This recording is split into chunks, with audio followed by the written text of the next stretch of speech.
सावित्रीबाई आणि ज्योतिबा यांच्या कर्तृत्वाचा मनाला वाटतो हेवा.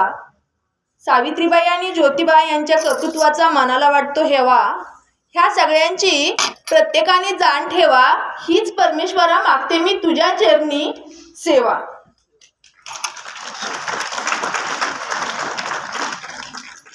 सगळ्यांना नमस्कार. मी तुमचा जास्त वेळ घेणार नाही. तुम्ही आता उन्हात कंटाळून गेलेला आहात. पण 3 जानेवारी सावित्रीबाई फुले ज्यांच्यामुळं मी आज इथं उभी राहू शकते, ज्यांच्यामुळं मला कॉल येऊ शकतो की मॅडम या, तुमचं जरा मार्गदर्शन पाहिजे, अशा माझ्या सावित्रीबाई, त्यांच्यामुळं आज आपण प्रत्येक मुलगी, प्रत्येक स्त्री सुशिक्षित झालेलो आहोत. त्यांचा आज जन्मदिन बालिका दिन म्हणून साजरा केला जातो. आता आपल्या शाळेतील बऱ्याच विद्यार्थ्यांनी मार्गदर्शन केलं, शिक्षकांनी मार्गदर्शन केलं. तुम्हाला सगळ्यांना प्रथमतः ज्ञातच आहे की नायगावमध्ये सावित्रीबाईंचा जन्म झाला. मग आपण पुण्यतिथी कोणाची साजरी करतो, एखादे विशेष दिन आपण कोणासाठी ठेवतो, की खरंच समाजासाठी ज्यांनी बहुमोलाचं मार्गदर्शन केलेलं आहे, आपला समाज सुधारावा म्हणून ज्यांनी आतोनात कष्ट केलेले आहेत, भले की हाडाची काडी आणि रक्ताचं मांस होईपर्यंत, जसं की आपल्या देशाला स्वातंत्र्य मिळावं म्हणून आपल्या सीमेवर लढणाऱ्या सैनिकांनी प्रयत्न केले, त्याप्रमाणे प्रत्येक समाज सुधारकाने आपल्या कामातून काही ना काही एक त्यांचा एक ठसा ठेवलेला आहे की आपण त्या दिवशी जाणीवपूर्वक की आपण त्यांचं देणं लागतो, आपण समाज आहोत. मग त्यांच्या त्या कीर्तीचा आपल्यामध्ये असणारी जी लहान मुलं असतील, वृद्ध असतील किंवा समाजातील प्रत्येक गोष्ट, मी तर म्हणेन झाड, फूल, पानं, वेली, पक्षी यांना पण या दिवसाचा आदर असेल. आपल्याला माहिती आहे सगळ्यांना की पहिल्या स्त्री शिक्षिका, ज्यांनी समाजामध्ये स्त्री पुरुष भेदभाव होता तरी सुद्धा बाहेर येऊन पुण्यामध्ये भिडेवाड्यात मुलींची पहिली शाळा चालू केली. त्या ती शाळा का चालू करू शकल्या? कारण प्रबळ इच्छाशक्ती. आपल्या अर्धांगिनीची प्रबळ इच्छाशक्ती पाहून महात्मा ज्योतिराव फुले यांना त्यांना साथ द्यावीशी वाटली आणि दोघांनी संसाराचा गाडा हाकत हाकत समाजासाठी नवे पूर्ण ह्या भूतलासाठी की काहीतरी बदल झाले पाहिजेत. पूर्वी माहितीये माणूस अश्मयुगात होता, त्याला घालायला कपडे नव्हते, तो झाडाची पानं घालायचा, दगडाच्या चुली करायचा, मांस भाजून खायचा. आता विज्ञान तंत्रज्ञानाचं युग आलं, प्रत्येक जण सुशिक्षित झाला. पण याच्या पाठीमागं एक कोणतरी विशेष असतो. जसं की एखादा चोर किती जरी कटाक्ष असला तरी पण त्याला पकडण्यासाठी पोलिसांची गरज ही असतीच.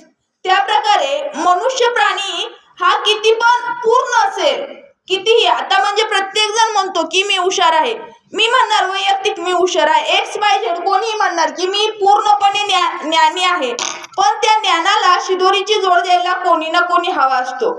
असेच आपल्या सर्वांसाठी परमेश्वरांनी एक जोडपं तयार केलं. त्या जोडप्यांचं नाव माझ्या क्रांतिमाई सावित्रीबाई फुले आणि ज्योतिराव फुले. मी त्यांना शतशः अभिवादन करते. एकदा आपल्या सावित्रीबाईंसाठी आणि ज्योतिबांसाठी जोरदार टाळ्या होऊन जाऊ द्यात.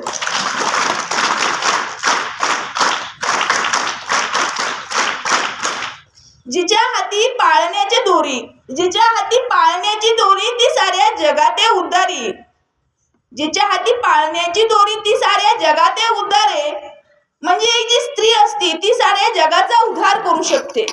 म्हणजे प्रपंच पाहणं कसा असतो, म्हणजे दैनंदिन आपलं आयुष्य कसं असतं की आयुष्यामध्ये प्रत्येक गोष्टीची गरज आहे.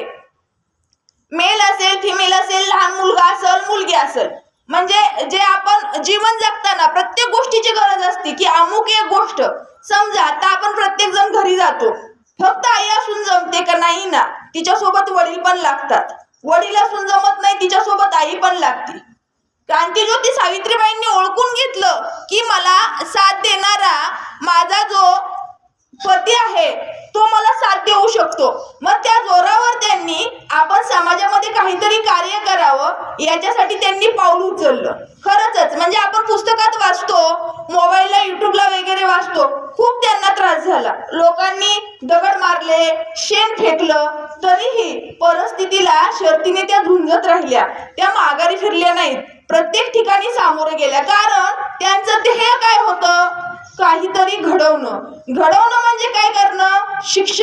शिक्षणाचे धडे त्यांनी रात्रंदिवसा सर्व लोकांना दिले. त्यांनी रात्रशाळा चालू केल्या. प्रत्येक ठिकाणी वाड्या वस्तीवरती जाऊन त्यांनी लोकांना शिकवलं. त्यांचा या इंग्रजांना सुद्धा त्यांच्या कामाचा हेवा वाटला.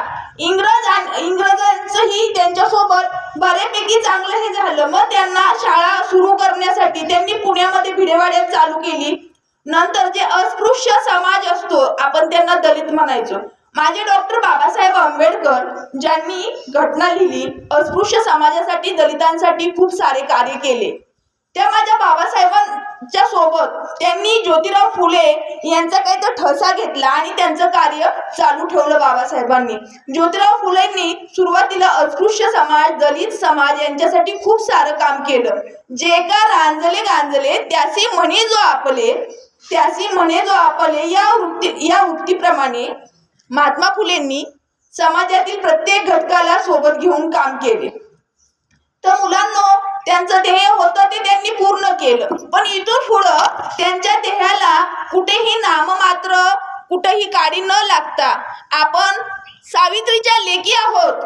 आपल्या मनगटात बळ आहे, आपल्या बुद्धीमध्ये चातुर्य आहे, म्हणून आपण मुलगी म्हणून जन्माला आलोय. आपण त्या सावित्रीबाईच्या नायगावच्या शेजारीच खंडाळा तालुक्यात राहत आहोत. म्हणजे त्या सावित्रीचा ठसा कुठेतरी उमटला पाहिजे. काहीतरी करण्यासाठी काहीतरी गमवावं लागतं. आणि आपल्याला मुलींना गमवायचंय काय? फक्त नॉर्मली कष्ट. म्हणजे सावित्रीबाईचं जर नाव आपल्याला